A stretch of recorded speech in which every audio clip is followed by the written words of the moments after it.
Hey, it's George, and welcome to the Call to Adventure podcast. We're on a mission to help create happier people and a healthier planet. So let's get after it.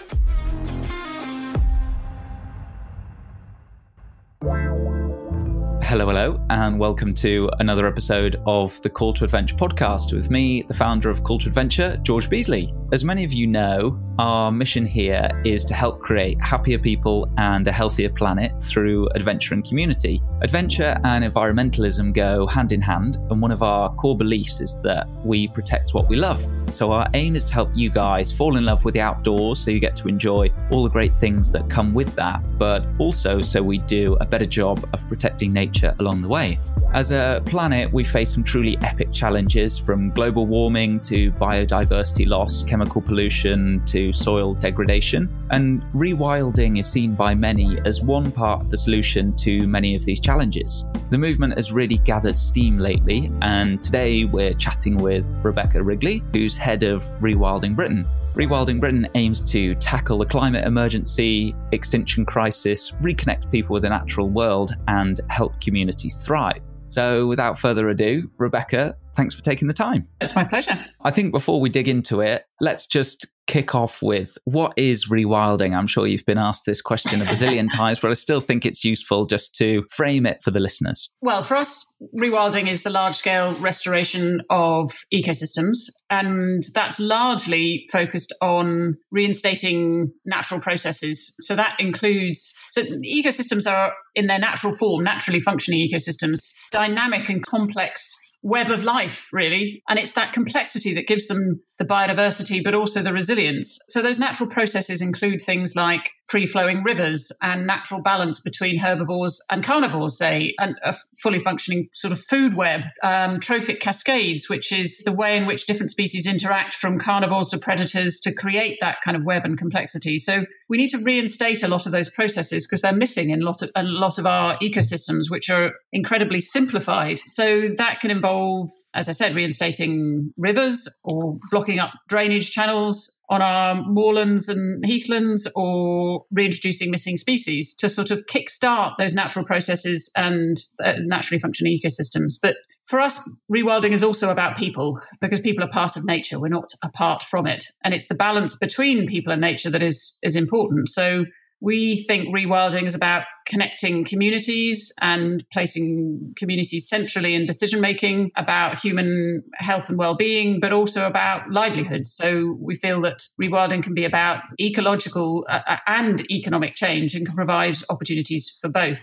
You mentioned that it's a bit about biodiversity there. So biodiversity is a term that we hear a lot. Can you just define what's meant by that? And then we'll go into kind of why it's important and then dig into the food web after that. So what is biodiversity? Well, I mean, if you think of many of the places that we see on kind of David Attenborough Living Planet type programs, most ecosystems are real complex mix of species and plants and animals and fungi and bacteria and, across the whole of the living world. And most healthy functioning ecosystems have intricate connections between all of those species that are constantly sort of responding to change and disturbance and creating these really dynamic mosaics of life, really. So that's what biodiversity is, and why naturally functioning ecosystems are much more biodiverse than, say, well, actually a lot of the ecosystems we have in Britain,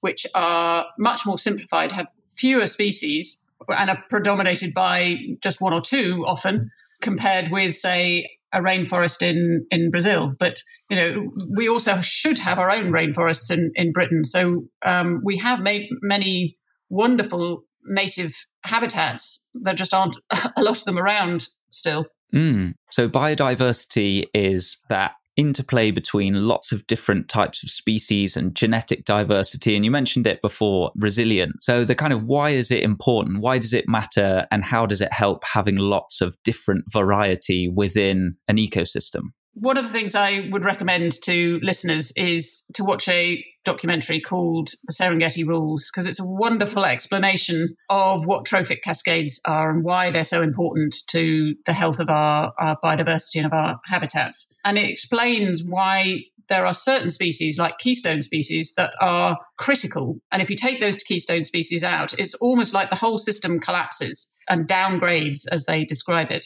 And our understanding of that is only relatively recent. And what is necessary to, as it were, upgrade our ecosystems into much more biodiverse places is to put back in those keystone species to help kickstart that process and build that complexity once more. And that's what brings the resilience, because complexity has it's like we've got loads of different niches that as things change and disturbances happen, they can respond by changing also. They're not dependent on one species that might be sort of wiped out by a heating climate, for instance, or by disease or by invasive species. So that's how that complexity brings resilience. I'm sure a lot of listeners who stopped biology at GCSE, they kind of remember these terms. So trophic, cascade and keystone species. Please go for it. Well, the idea of trophic cascades and the Serengeti rules kind of tells that story through the 4 or 5 key scientists that actually discovered and described trophic cascades. And it's the sense that it's not, you don't have the apex predators at the top and the kind of plants at the bottom, and that it's a sequential pyramid almost. It's much more interconnected and dynamic. And it isn't necessarily just the predators at the top. And there's no kind of almost climax vegetation that, as a lot of people think there are. It should be a much more dynamic process with disturbances and, potentially fires or floods that shift things, and then new species can move in, and it's constantly changing and evolving. And the keystone species, I mean, as the name suggests, it's a bit like an arch in a church. I don't know if you know much about architecture, but the way an arch works is it's completely dependent on the keystone in the middle. And if you take that keystone out, the whole strength of the structure collapses. It's the same with ecology. If you take those keystone species out, and they may be a predator, but often they're not. So, for example, in sea otters, which obviously is a predator, on the western coast of America, and how when the population of sea otters collapsed, the whole ecosystem collapsed, because what sea otters do is they eat sea urchins. And what sea urchins do is they eat sea kelp. And so if the otters disappear, the sea urchin population expands, eats all the kelp, and the kelp provides the structure into which all the other animals find shelter. And so it's all interconnected and interrelated in an incredibly dynamic way. And so rewilding can help with that. And is that because it's restoring that complex natural balance? So in the UK, for example, where we've removed wolves, they used to eat lots of deer and keep and foxes and keep those species at a kind of natural equilibrium. But when you remove those, then you end up having no natural predators, and then those populations swell, and then they end up grazing a lot more than they would do otherwise. And that has all sorts of knock-on impacts in terms of resilience to flooding. And it's the knock-on effect of removing one part of the very intricate and interconnected ecosystem. Absolutely. Wolves are the ones that are often cited, but there are many other species that we're missing, from kind of tree frogs to species of fungi to our own native rainforests, which, still exist in small pockets, but only a kind of minimal part of what their range should be. So, yeah, I mean, wolves is an example, but there are many others like pine martens, for instance, or wildcats, which were once common across England and Wales, for example, and not just in sort of remnants of Scotland. So all these species that we once had in huge numbers. There's been a lot of talk, and I think, like you just kind of mentioned there's a lot of focus on the kind of bigger predators and almost sexier species like the lynx and the wolf. How is that going in terms of general acceptance, and where's the general feeling and zeitgeist on bringing back bigger predators like that? What's vital, and as I described at the beginning, is, communities need to be involved in this process of rewilding. And in Britain, that's probably, with species like wolves, quite a long way off. But there are other species like pine martens are being reintroduced, beaver are being reintroduced quite successfully and with a lot of public support. I mean, there are places in Europe, for instance, species are coming back. There's a wildlife comeback just happening naturally. There are human predator conflicts to an extent, but there's also a lot of acceptance of that. So it's a very mixed picture. But for us, again, this has to be a sort of locally led process that is accepted by communities. Otherwise, it's not just going to be contested, but it's also not going to be successful because that community involvement, both in the reintroduction process, but also in the potential benefits that can bring is fundamental. Most people agree that human action is accelerating climate change and global warming, but why does that matter for the planet? There's two things. There's the ecological emergency and extinction crisis, and then there's the climate emergency, and they're completely interlinked. Why it matters is that the natural world is our life support system, as it were. And if we damage it beyond repair, that will damage our ability to exist beyond repair. So there's two significant ways in which rewilding can help both mitigate the climate heating that is happening and also help us to adapt, in addition to helping reverse the extinction crisis. So the first one is that we know that naturally functioning ecosystems, healthy ecosystems, sequester more carbon. And there's been a lot of emphasis on tree planting and the carbon that can draw down from the atmosphere. What we would like to see is that happen on a massive scale, but largely through natural regeneration, because funnily enough, trees are quite good at planting themselves, but in a sort of mixture or a mosaic of different habitats that might be woodland intermixed with wood pasture, intermixed with peatlands, so that we can draw down as much carbon as possible from the atmosphere as quickly as possible. But also we now know that in terms of the climate heating that's already built in, at the moment, our sort of climate zones in which animals and species can live are moving at least 5 kilometres a year, moving north, which obviously in 1 year that's 5 kilometres, but in 10 years that's 50 kilometres. And if you think again what an impact that will have on species' ability to survive, it's quite significant, because if they stay in the same place, it might be that it becomes too hot or too dry, or the conditions just aren't there for them to thrive. So what species will need to do is move and adapt to that change. And we know that the thing that will support them to do that is being able to disperse into habitat that they can move into.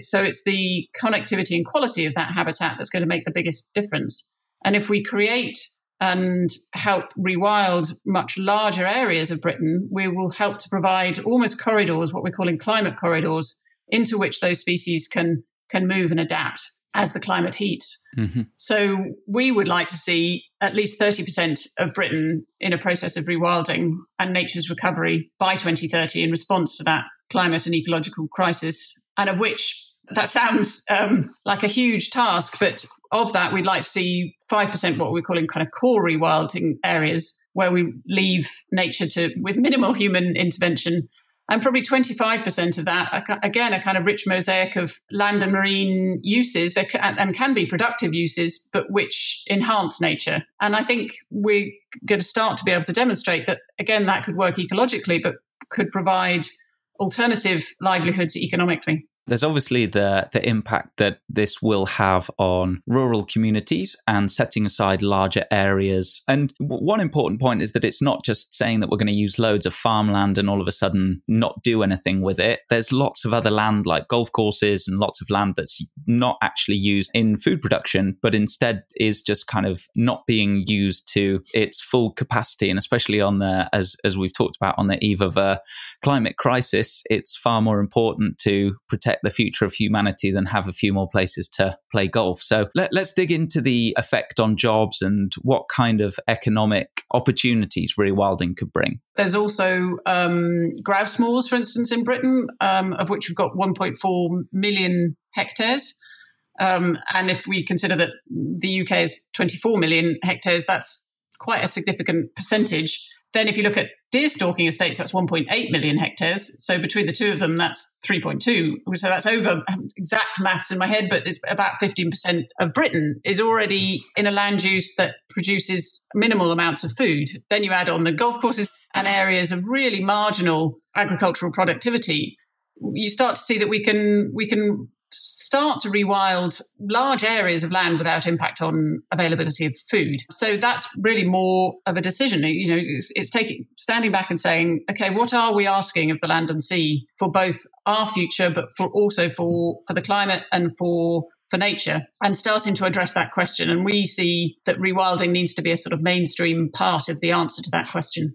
And then I suppose the fourth part is the aspect of reconnecting people with nature and a more wild countryside. Right now, we don't really have any wilderness left in the UK, or very small parts. And I think we're all now pretty much beginning to agree that there's huge mental and physical benefits of spending time outdoors, but especially in wild places. So how do you think about the benefits that Rewilded could bring there? I think we're a really interesting country because we are one of the most nature-loving countries on earth. The combined membership of the National Trust, RSPB, wildlife trusts, Woodland Trust are huge in their millions, many millions. And we watch programs by David Attenborough or, nature programs, again, in our many millions. But we're also one of the most nature-depleted countries on earth. A recent study showed that we're, I think, 189th out of 218 countries in terms of biodiversity intactness, which is a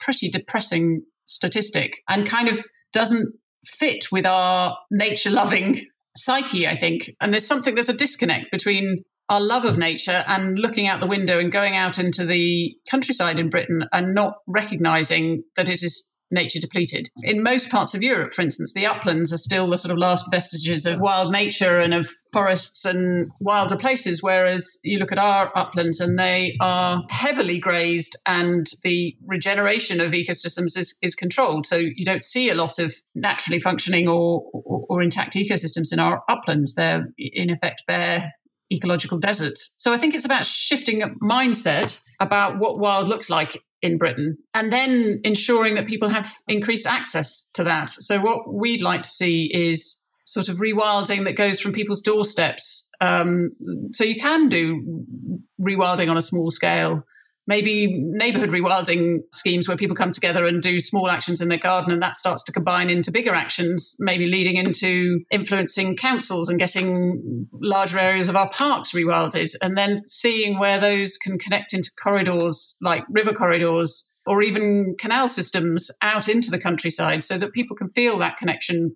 from their doorstep right into those more remote areas. And we have a long tradition of hiking and outside pursuits in Britain, but it'd be great for everyone to be able to access a bit of wild nature. Absolutely. I mean, I've long been a believer in the benefits of the outdoors and all the kind of mental benefits that go along with that as well, the de-stressing and the connecting to something bigger than yourself. And I'm based up in Shropshire and we have lots of nice hills around, and Snowdonia is the kind of local playground, but I've never really lived actually in the proper countryside until now, where I'm living in Sweden and I live right on the edge of a forest next to the sea. And I've got to say, my mental health is just so much better here. Not that it's something that I've struggled with, just like kind of thinking about my baseline, being able to go for a walk in much more wild woods than I'd seen at home within 30 steps of the front door has just had a huge effect. And it's something so small, just going for a walk for half an hour before work and seeing all the different types of species and trees. And it really made it real for me, thinking about the impact that could have on so many people around the UK if we really were to embrace this idea at home and kind of do that citizen rewilding and then group things together, as you mentioned there. I think it's a really exciting prospect. Absolutely. And I think what the whole world has been going through in the last 8 months with COVID-19 has really accentuated that. I think it's been more and more important for people's mental health to connect with nature. And I think people are realizing more and more that we have to reset our relationship with nature for many reasons. So I think there's far more consciousness, I think, now. And also there's been some interesting statistics about 90%, I can't remember exactly the stats, but a huge percentage of people don't want to go back to the way things were before. And so there's an opportunity to step back and ask ourselves, what do we want the future to look like? What do we need from the land and seas? And how can we reset that relationship we have with nature? I think on that point, whilst we won't get into the kind of politics of it in the truest sense, I think Brexit has brought about an opportunity for Britain to really do something. And I think there's been noises made in government from a bill that was initially drafted a year and a half ago or something, but now it's had some revisions to it. And I believe that it may give us the freedom to, now that we're not in the cap, will give us the opportunity to pay farmers and landowners to use land for more than there's no longer the incentive just to have the largest farm possible to receive the biggest subsidies, but instead to do what's good on a kind of holistic basis of keeping some land so that it's not to be farmed, not to be used, and can be rewilded. So what's the story in the government, and what can we expect to come? We agree that there are many things that Brexit might bring, but in this case, it's a potential opportunity. So the replacement for the Common Agricultural Policy that is proposed is called the Environmental Land Management Scheme, and it proposes to reward landowners by paying public payments for public goods, and public goods meaning the wider benefits that you just mentioned. So it's not just about food production; it's about all the other things that the environment and nature provides for us, like clean air, clean water, carbon sequestration, flood mitigation, pollinators on which our agriculture depends. For example, that's just to name a few. So that is an opportunity for landowners to be supported to use their land in a different way. And we, in the last month or so, established a rewilding network for all those landowners who have been contacting us and saying, we want to rewild our land or some of our land. How do we do that? So people are looking for practical advice. And so this network was set up to support those people and connect them. And we've got a collaborative learning platform so they can learn from each other as much as learn from us. So we know that there's an upswell of interest, and for multiple different reasons. Some landowners are coming to us because they're seeing it as an opportunity for economic diversification. Some because they simply want to rewild their land for more its intrinsic benefits. But the proposed environmental land management scheme could help support that. So we're kind of cautiously optimistic about that. I mean, it will need to be followed up with strong regulatory framework that is enforced. For example, with our rivers at the moment, there is strong regulatory framework through the EU Water Framework Directive, but it's not being followed up or enforced. And so now I think none of our rivers are in good ecological condition, which is, again, is a sort of desperate statistic to think that all of our rivers are in bad ecological condition, even though there is a strong regulatory framework. So it's a good start, and it's an opportunity. And in his 10-point plan that was introduced a couple of weeks ago, Boris Johnson, one of those points was to start pilot rewilding projects. So it's now becoming far more complex discourse.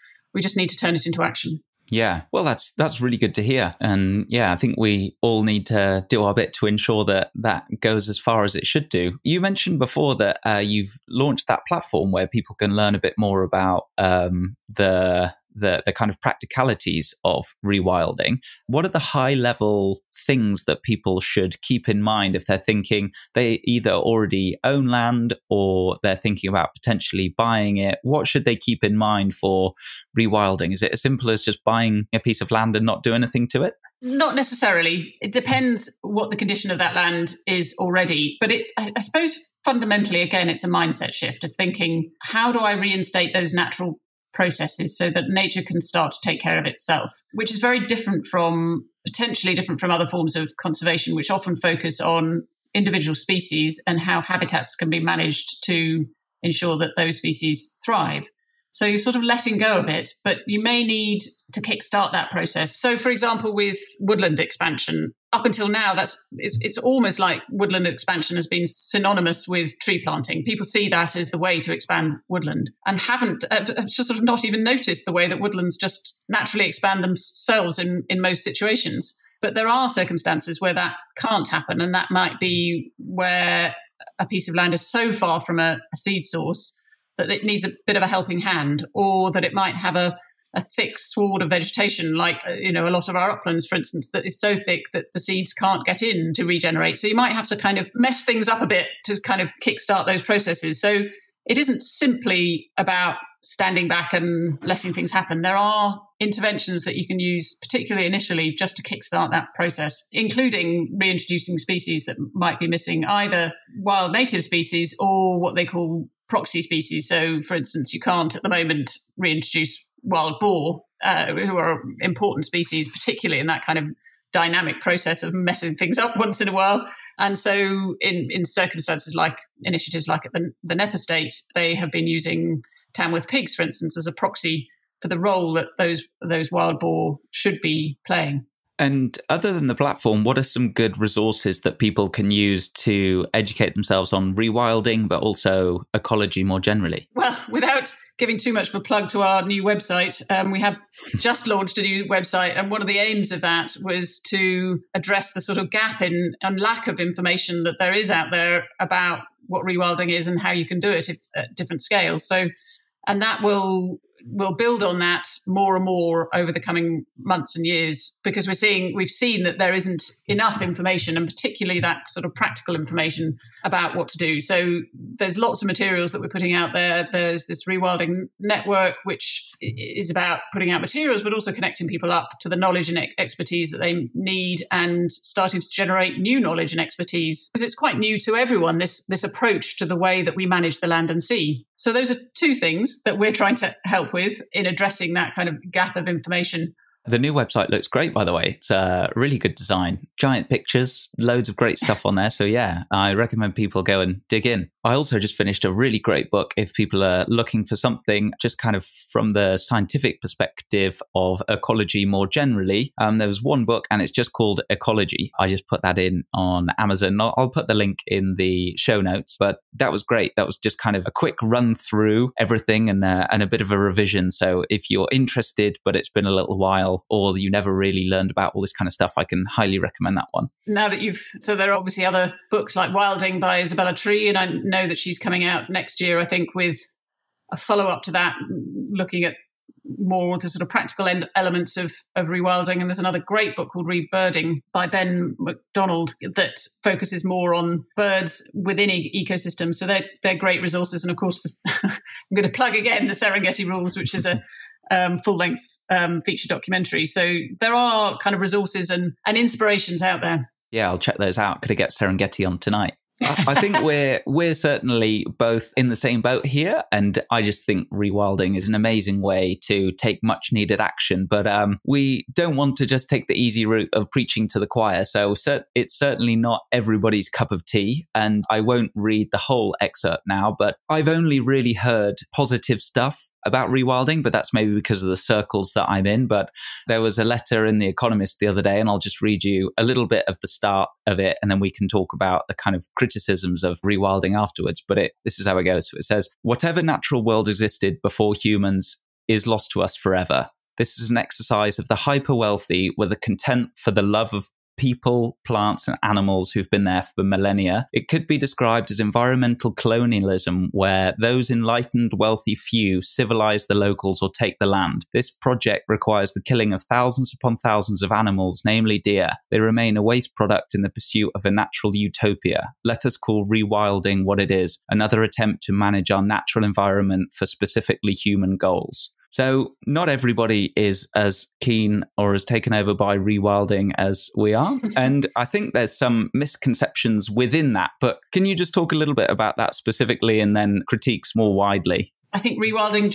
is challenging to many people, and particularly those that live on and work the land, because it's a challenge to the way things are done. I mean, I think there are far more people now, including many people that work the land, farmers and foresters, who are, I mean, there's much common ground that hasn't been discussed. There's a tendency to sort of polarize and put rewilders on one side and farmers and land managers on the other. What we're discovering now is that there's much more common ground, and it isn't as black and white as I think some people like to paint it. I think you're absolutely right. So going down the path of the challenges to landowners and farmers of rewilding, and I think it made a lot of sense that it's not as black and white as you might think. And actually, farmers and land managers are really just, as all of us are, worried about economic and financial futures. And they've done things in a certain way for a long time. And there's now some change that's coming along with that. Yes, there's a lot more common ground, partly because there's been a lot more debate and discussion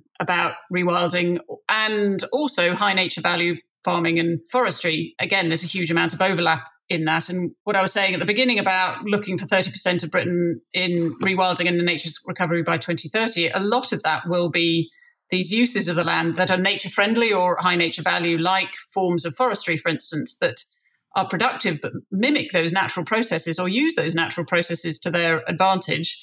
in a way that can then also support high levels of biodiversity. And similarly with farming, I don't know if anyone's recently read James Rebanks's most recent book. He wrote A Shepherd's Life, I think, was the first book. There's another one where he talks about, in effect, a process of restoring and rewilding parts of his land in combination with sheep production. So there is a lot of common ground, and there are now a lot of initiatives, community-led rewilding initiatives, or where there is an element of rewilding. And one really positive recent one was led by a community group called the Langham Initiative. And the Langham estate is in southern Scotland and is owned by the Duke of Buccleuch, and he wanted to sell that land. And in Scotland, communities have a right to buy. So the community got together and said, we'd like to have more of a say in the future of the land around us. And so they put in a bid for that land, which was confirmed in the last month to be successful. And what they want to see is that a platform for restoring and rewilding the land, but also community regeneration and setting up or diversifying local livelihoods. So I think the perception that it is urban elites telling people in the countryside what to do is a misconception. I think there are lots of people and communities that are wanting to get involved in rewilding. We are seeing lots of landowners come to us and say, we want to rewild, and it shouldn't be forced on anyone, but those that want to diversify and to change the way that they manage the land should be supported to do so. Yeah, and I think the other big misconception, or the big objection often, is, well, how are we going to produce enough food? But I think at the start you really did a good job of addressing the fact that there's still a lot of land that could be rewilded that's not currently being used productively for food production. And they're kind of two different things. The farming in productive areas can continue as is or similarly. And then there's other areas that would be far better served as areas for rewilding. And it's important to kind of frame it in the backdrop of the fact that there is a climate emergency, and we're not just doing this for fun because it's nice to have different species and predators around. There's a real need that is extremely pressing for this as well. So it fits in that wider backdrop of having to do something pretty urgently to stop environmental catastrophe. Absolutely. And it's not a choice between maintaining things as they are and rewilding. Things won't be able to stay, whether rewilding is part of the picture or not, as they are. I mean, that climate heating and that climate zones moving 5 kilometres a year is affecting our ecosystems, but it's also affecting our farming systems. And if it continues and intensifies, we're not going to be able to produce the food that we're currently producing because our climate zones will have changed. So there's potentially huge impacts both on farming and ecosystems. So it's not a question of comparing, let's move quite a lot of land into nature's recovery and rewilding, or let's stay the same. I mean, the status quo is just no longer an option. And it comes back to people coming together and discussing and answering the question of what are we asking of the land and sea across the spectrum. And that includes food production and timber production, but it also includes doing whatever we can to help stabilise our climate and to reverse the massive biodiversity declines that we've seen. And again, our agriculture and our productive systems also depend on those natural systems in terms of, water, pollinators, flood mitigation, all of those things. So what I find inspiring about rewilding is that it can be a kind of win-win situation for all and has to be a collaborative effort rather than a polarised one. So we talked a little bit about that project where the community in Scotland joined together to buy their own piece of land, which sounds amazing and certainly something that we're looking further into as Call to Adventure. But other than that, how else can people support rewilding in the UK and I guess further afield as well? I mean, whatever small piece of land that you have, you can start to rewild, bits of your garden even.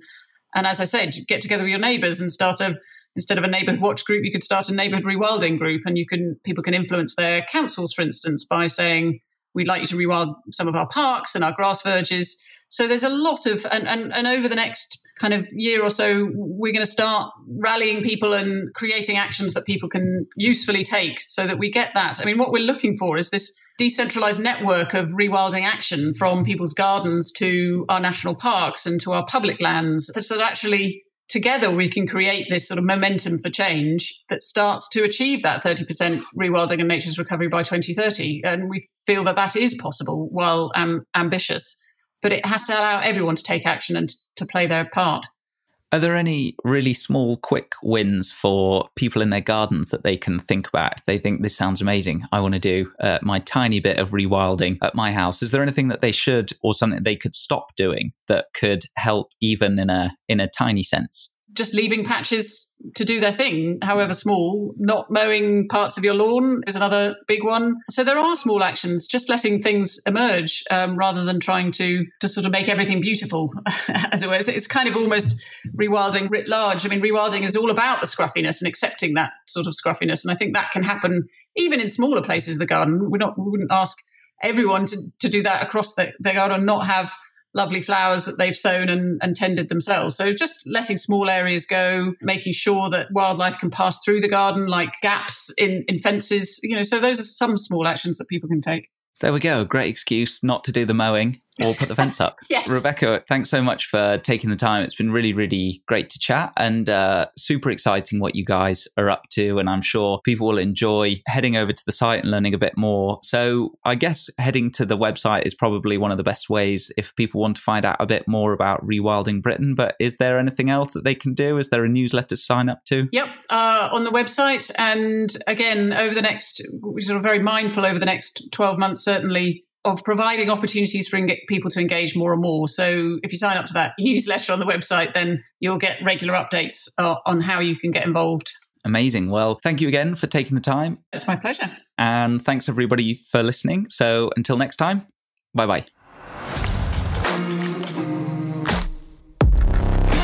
So that's it for this episode. I hope you enjoyed it. Head over to Call to Adventure, that's TO, calltoadventure.uk for show notes and more about this episode. You'll also find lots of other free content there. Things like how-to guides and gear reviews, everything to get you out on your next adventure. We've also got loads of adventures for you to join us on in the UK and abroad. We've got things like climbing, hiking, mountaineering, surfing, wild swimming, ski touring, and we're adding new ones all the time, so do take a peek. Each booking helps us fund our green mission, and all international trips are carbon offset. Please do rate and review the show if you're enjoying it. It helps get more people engaged with the outdoors and on board with protecting wild places. Thanks for listening. See you next time.